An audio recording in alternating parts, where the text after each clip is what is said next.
Celou ručičku a ty pusty.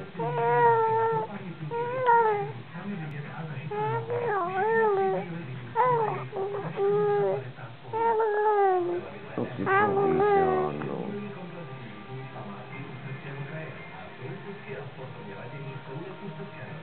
Nebo to můžu odkynávat, že by si také tu ruku.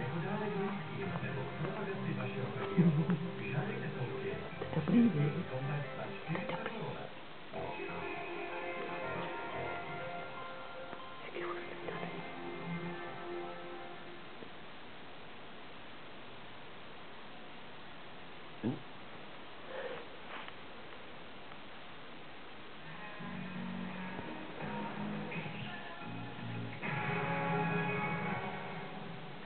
Příjemný podvečer se s pozvánkou na hodinu plnou ceny. Ve stavebním spoření připraví klienty o bonusy.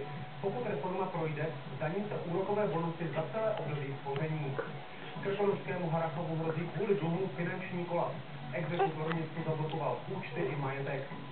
V Krimi zprávách se dozvíte o gengu, který chtěl přepadávat podnikatele na jihu Moravy. Kriminalisté ho ale dopadli. Ve VIP zprávách